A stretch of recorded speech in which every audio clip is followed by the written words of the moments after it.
This is the next generation of surveillance. For the first time, we actually have permission from the government to show the basic capabilities. It is important for the public to know that some of these capabilities exist. Engineer Yanis Antoniadis designed the new sensor, known as Argus. With 1.8 billion pixels, it's the world's highest resolution camera. Argus fits inside this pod that attaches to the belly of a UAV. But because much of the work is classified, we can't see the sensor itself.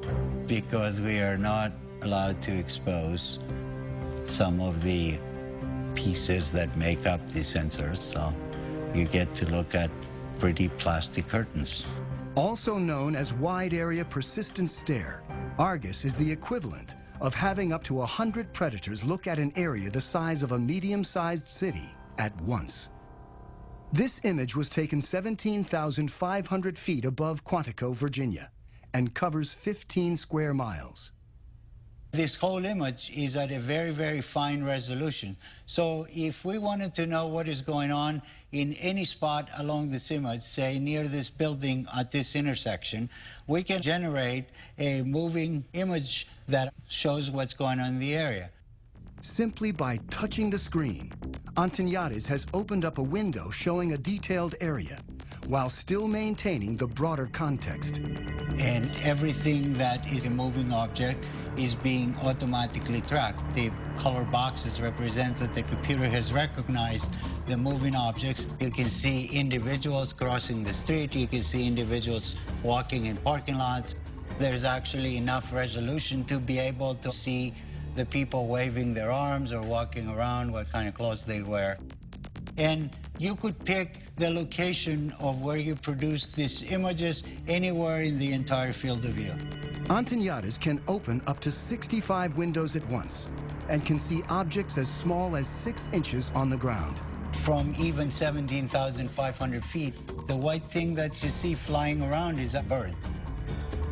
Argus streams live to the ground and also stores everything, 1 million terabytes of video a day, which is the equivalent of 5,000 hours of high-definition footage. So you can go back and say, I would like to see what happened at this particular location 3 days, 2 hours, 4 minutes ago, and it would actually show you exactly what happened as if you were watching it live. To create the world's highest definition camera, Antoniadis needed to design a new imaging chip. But DARPA, the project's funder, wanted to move fast and keep costs down. So he borrowed technology that most people have in their pockets.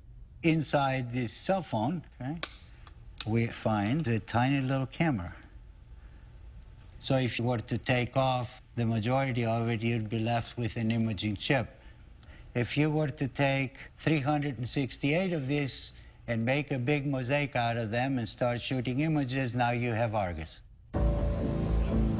Unlike the Predator camera that limits field of view, Argus melds together video from each of its 368 chips to create a 1.8 billion pixel video stream. This makes it possible to zoom in and still see tremendous detail. Whether Argus has been deployed in the field is classified. I'm not at liberty to discuss plans with the government, but if we had our choice, we would like Argus to be over the same area 24 hours a day, 7 days a week. That's not very easily achievable with manned platforms. This is where UAVs come in, and they're absolutely the perfect platform. Argus may be mounted on an armed UAV like the Predator, a long-range platform like the giant Global Hawk, or a development craft called the Solar Eagle that may someday stay aloft for years at a time. The U.S. Air Force right now has the ability to archive every single video that comes off of every single UAV. We're moving to an increasingly electronic society where our movements are going to be tracked.